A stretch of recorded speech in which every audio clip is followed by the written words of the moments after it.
కూకట్పల్లి సహస్ర అనే బాలిక హత్య కేసుకు సంబంధించి ఇప్పటికి కూడా అదొక మిస్టరీగానే మిగిలిపోయింది. అంటే 4, 5 రోజుల నుంచి కూడా ఇన్వెస్టిగేషన్ జరుగుతున్న ఇన్వెస్టిగేషన్‌లో ఎటువంటి పురోగతి లేదు అంటూ చెప్తున్నారు. అంటే ఇప్పటివరకు హంతకుడు ఎవరు? ఎందుకు హత్య చేశారు? దీనికి వెనుక ఉన్న మోటివ్ ఏంటి? అనేది ఇప్పటికి కూడా ఇంకా తేలలేదు. సో, ఇప్పటివరకైతే చాలామంది అనుమానితులుగా భావించి విచారణ కూడా పోలీసులు చేపట్టారు. ముఖ్యంగా ఆ బిల్డింగ్‌లో ఉంటున్న సెకండ్ ఫ్లోర్ వ్యక్తి అనే సంజయ్ అనే ఒక వ్యక్తిని ఇన్వెస్టిగేషన్ చేశారు. అతని పైన అనుమానాలు వ్యక్తమయ్యాయని, అంటే అతను చాలా అనుమానాస్పదంగా కనిపించాడని చెప్పేసి, ఈ ఇష్యూ జరిగిన తర్వాత అతను తన బట్టల్ని కూడా ఉతుక్కున్నాడని చెప్పేసి, ఇలా రకాల అనుమానాలు వ్యక్తం చేసే విధంగా అతను వ్యవహరించాడని చెప్పేసి, అతన్ని కూడా ఇన్వెస్టిగేషన్ చేసడం జరిగింది. అతను ఇప్పుడు అదుపులో ఉన్నట్టుగా కూడా చెప్తున్నారు. అండ్ వీళ్ళ పేరెంట్స్‌ని, ఆ పాప వాళ్ళ పేరెంట్స్‌ని కూడా గత కొన్ని రోజుల నుంచి కూడా 2 రోజుల నుంచి కూడా ఇన్వెస్టిగేషన్ అయితే చేస్తూ ఉన్నారు. సో, ఈరోజు కూడా ఇన్వెస్టిగేషన్‌కి పిలిచారు. పోలీస్ స్టేషన్‌లోని వాళ్ళు లోపల ఉన్నారు. సో, ఇంతకుముందు కూడా బయటకు మీడియా ముఖంగా మాట్లాడడం జరిగింది. అంటే ఇంకా తేలట్లేదు. మా కూతురికి న్యాయం జరగాలి. మా కూతురికి న్యాయం జరగకపోతే మేము ఇక్కడే నిరాహార దీక్ష చేస్తాం. ఇక్కడే ధర్నా చేస్తామంటూ వాళ్ళు ఆవేదన వ్యక్తం చేస్తున్నారు. అంటే బిల్డింగ్ లోపలికి మూడో వ్యక్తి రానప్పుడు, అంటే ఎవరు బయట నుంచి రానప్పుడు మరి ఇంట్లో వాళ్ళనే ఎవరో ఒకరు చేసుండాలి అన్న అనుమానాలు కూడా వ్యక్తం చేయాలి అంటూ వాళ్ళు కూడా మాట్లాడడం జరిగింది. అండ్ మొదట ఈ ఇష్యూ జరిగిన తర్వాత వాళ్ళ ఫాదర్ పైన కూడా కొన్ని అనుమానాలు వ్యక్తమయ్యాయి. కాకపోతే వాళ్ళ ఫాదర్ నా కూతుర్ని నేను ఎందుకు చంపుకుంటాను అంటూ ఏడుస్తూ భావోద్వేగంగా మాట్లాడడం జరిగింది. అంటే అతని పైన అనుమానాలు రావడానికి గల కారణం ఏంటంటే, మొదట చూసిన వ్యక్తి అతనే. మొదట అతనికి స్కూల్ నుంచి ఫోన్ కాల్ రాగానే అతను ఇంటికి వెళ్ళినప్పుడు వాళ్ళ కూతురు ఈ విధంగా నిర్జీవంగా పడి ఉండడం అతను చూడడం జరిగింది. సో, అతనే ఆ తర్వాత ఇన్ఫర్మేషన్ ఇచ్చారు. సో, అందుకే అతని పైన అనుమానాలు వ్యక్తమయ్యాయని కూడా చెప్తున్నారు. అయితే స్థానికుల అని బయట తీసుకున్నప్పుడు వాళ్ళు చాలా మంచి ఫ్యామిలీ, ఇటువంటిదేమీ జరగదు అని చెప్పేసి వాళ్ళు కూడా చెప్పడం చూసాము. ఏదేమైనా ఈ మిస్టరీ అయితే ఇంకా కొనసాగుతుంది. ఈ ఫోరెన్సిక్ రిపోర్ట్ రావాలని కూడా వాళ్ళ పేరెంట్స్ డిమాండ్ చేస్తున్నారు. ఇప్పటివరకు ఫోరెన్సిక్ రిపోర్ట్ ఎందుకు బయట పెట్టట్లేదని కూడా చెప్తున్నారు. సో, బయట నుంచి వ్యక్తి ఎవరు రాలేదు. ఈ బిల్డింగ్‌లో ఉన్న వాళ్ళు ఎవరో ఒకరు చేసుండాలని చెప్పేసి పోలీసులు కూడా అనుమానిస్తున్నారు. అందుకే బిల్డింగ్‌లో ఉన్న వాళ్ళని కొంతమంది ఇన్వెస్టిగేషన్ చేశారు. సో, అదే నేపథ్యంలో ఇప్పుడు పోలీసులు వాళ్ళ పేరెంట్స్ పైన కూడా కొంత అనుమానాలు వ్యక్తం చేసి వాళ్ళని కూడా ఇన్వెస్టిగేషన్‌కి పిలవడం జరిగింది. అంటే రకరకాల యాంగిల్స్‌లో అయితే పోలీసులు కూడా ఇన్వెస్టిగేషన్ చేస్తున్నారు. సో, ఇప్పటివరకైతే కొలిక్కి రాలేదు. మరి ఎప్పుడొస్తుందో తెలియాలి.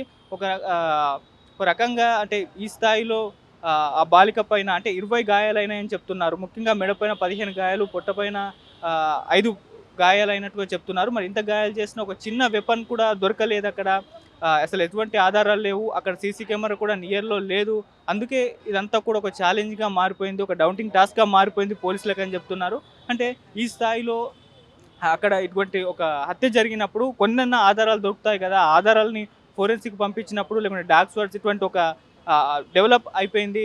మొత్తం ఇన్వెస్టిగేషన్ ప్రాసెస్ అనేది మరి ఇంత డెవలప్ అయినప్పుడు ఎందుకు ఇంత లేట్ అవుతుంది? ఎందుకు ఇంత జాప్యం జరుగుతుంది? ఎందుకు పట్టుకోలేకపోతున్నారు? నెటిజన్స్ నుంచి కూడా మొత్తం కూడా క్వెషన్స్ రైజ్ అవుతున్నాయి. అయితే ఆ ఇన్వెస్టిగేషన్ అయితే ఒక వైపున జరుగుతుంది. సో, అనుమానాలైతే చాలా మంది పైన వ్యక్తం చేస్తున్నప్పటికీ కూడా ఎవరు అని చెప్పేసి ఒక క్లారిటీ అయితే పోలీసులైతే కొలిక్కి రాలేకపోతున్నారు. పూర్తి ప్రాపర్ ఇన్వెస్టిగేషన్ అయిన తర్వాతే మరి ఇది రావచ్చు అని చెప్తున్నారు. మరి వాళ్ళు ఇన్వెస్టిగేషన్ చేసి పట్టుకుంటారా లేదా అనేది కూడా ఒక డౌట్‌గా మారిపోయింది. అంటే కొన్ని ఇష్యూస్‌లో మనం చూసాం, ఇటువంటివి జరిగినప్పుడు అవి అర్ధాంతరంగా ముగిసిపోతున్నాయి. అంటే ఎవరు చంపారు? ఎందుకు చంపారనే మోటివ్ తెలియకుండా కూడా ఆ కేసులు అలా సైలెంట్ అయిపోవడం ఎన్నో ఘటనలు చూసాం. సో, అటువంటిదే ఇది అవుతుందా అన్న అనుమానాలు కూడా వ్యక్తం చేస్తున్నారు. సో, ఆ పాపకు న్యాయం జరగాలి. మా పాపకు న్యాయం జరగాలని పేరెంట్స్ కూడా ఆవేదన వ్యక్తం చేస్తున్నారు.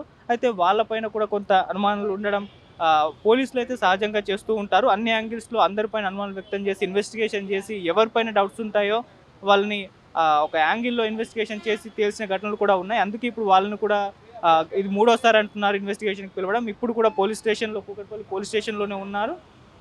ఇంకా డీసీపీ రాలేదు. వచ్చిన తర్వాత ఇన్వెస్టిగేషన్ చేస్తారని చెప్తున్నారు. ఇంతకుముందే మీడియా ముఖంగా మాట్లాడడం జరిగింది. అయితే మరి దీనికి సంబంధించి ఇది ఎక్కడి వరకు వెళ్తుందనేది ఒక క్వెషన్ మార్క్ మిగిలిపోయింది. 4 రోజులు అవుతున్నా మరి ఇప్పటివరకైతే తెలియలేదు. మరి ఇంకెంత కాలం పడుతుందో తెలీదు. సో, ఒక ప్లేస్‌లో అంటే ఆ బిల్డింగ్‌లో ఉన్న వాళ్ళ పైన అనుమానాలు వ్యక్తమవుతున్నాయి. బిల్డింగ్‌లో ఉన్న వాళ్ళే చేసుండొచ్చు. ఎందుకంటే బయట నుంచి ఎవరు రాలేదు. అక్కడికి వెళ్ళడానికి కూడా స్కోప్ లేదు బయట నుంచి. బిల్డింగ్‌లో ఉన్న వాళ్ళే చేసుండాలని చెప్పేసి పోలీసులు కూడా అనుమానాలు ఎక్స్‌ప్రెస్ చేసినట్టుగా తెలుస్తుంది. మరి బిల్డింగ్‌లో ఉన్న వాళ్ళందరినీ కూడా ఇన్వెస్టిగేషన్ చేసే అవకాశం కూడా కనిపిస్తుంది. ఆల్రెడీ ఎంక్వైరీ చేశారు ఒక వ్యక్తిని. మరి అతని ఇష్యూ ఎక్కడి వరకు వచ్చిందో తెలీదు. మరి అండ్ ఇంకోటేంటంటే అది ఇంతకుముందు డిస్కస్ చేసినప్పుడు ఆ వెపన్‌తో ఏ వెపన్‌తో అయితే దాడి చేస్తాడో ఆ వెపన్ అయితే దొరకలేదు గానీ, మరి అతనికి సంబంధించిన ఫింగర్ ప్రింట్స్ ఇవేమీ దొరకలేదా? ఫోరెన్సిక్ డిపార్ట్‌మెంట్ ఏమన్నా పంపించారా? అక్కడి నుంచి ఏమన్నా రిపోర్ట్ వచ్చిందా? ఇటువంటివన్నీ కూడా తెలీదు. అంటే పోస్ట్‌మార్టం కూడా బయట పెట్టాలి అని అంటున్నారు. ఇవన్నీ తెలిస్తే కదా ఒక క్లారిటీ అయితే వచ్చేది. మరి వాటికి సంబంధించి మరి పోలీసులు గోప్యంగా ఉంచడం వెనకాల ఏమన్నా వ్యూహం ఉందా? ఇవన్నీ ముందే గాకుండా ఇన్వెస్టిగేషన్‌లో ఈ విధంగా ఇన్వెస్టిగేషన్‌లో భాగంగానే వీటిని గోప్యంగా ఉంచుతున్నారా అనేది కూడా అనుమానాలైతే వస్తున్నాయి. సో ఏదేమైనా ఇది చాలా కాలం వెళ్ళి అంటే కొంత టైం పట్టేలా ఉంది. ఎందుకంటే పోలీసులకు కూడా ఏమీ దొరకలేదని అంటున్నారు కాబట్టి సో ఇదొక ఛాలెంజింగ్ టాస్క్ లాగా మిగిలిపోయింది. మరి ఏమి దొరకని ఈ కేసులో వాళ్ళు ఏ విధంగా దీన్ని పరిష్కరిస్తారనేది చూడాలి. సో ఇన్వెస్టిగేషన్ ప్రాసెస్ ద్వారానే అనుమానాలు వ్యక్తం చేసి వాళ్ళని రకరకాల యాంగిల్స్‌లో ప్రశ్నలు అడిగి వాళ్ళే ఒప్పుకునేలా చేసే అవకాశం అయితే ఉంది.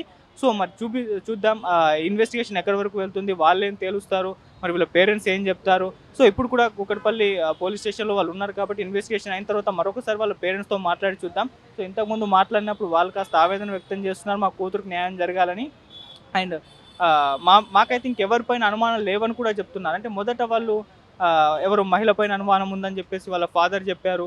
ఆ తర్వాత ఈ బిల్డింగ్ వాళ్ళే ఎవరో ఒకరు చేసుండాలని కొన్ని అనుమానాలు అప్పుడు ఎక్స్‌ప్రెస్ చేశారు. బట్ ఈరోజైతే ఎవరి మీద అనుమానాలు లేవు అని కూడా చెప్తున్నారు. మరి దీన్ని ఎలా పోలీసులు సాల్వ్ చేస్తారనేది ఒక ఉత్కంఠ అయితే ఉంది. మరి చూద్దాం ఆ 12 ఏళ్ల బాలిక సహస్రాకు ఏ రకమైన న్యాయం జరుగుతుందో, ఆమె కేసు ఎటువైపు వెళ్తుందో, ఎన్ని రోజులు కేసు సాల్వ్ అవ్వడానికి టైం పడుతుందో అనేది మనం వెయిట్ చేసి అయితే చూడాల్సిందే. మరి ఇవాళైతే ఇన్వెస్టిగేషన్‌కి అయితే వాళ్ళిద్దరి పేరెంట్స్‌ని కూడా పిలవడం జరిగింది. మరి వాళ్ళు ఇన్వెస్టిగేషన్ అయిన తర్వాత బయటకు ఒకసారి వచ్చి మీడియా ముఖంగా ఏం మాట్లాడతారో మనం వెయిట్ చేసి చూద్దాం. మరి పోలీసులు ఇన్వెస్టిగేషన్ ఎక్కడి వరకు వెళ్తుందో, ఎంత దూరం వెళ్తుందో, ఎప్పుడు వాళ్ళు సాల్వ్ చేస్తారో, మరి సాల్వ్ చేస్తారా లేదా అనేది కూడా మనం వెయిట్ చేసి చూడాల్సిన అవసరం అయితే ఉంది. Thank you so much.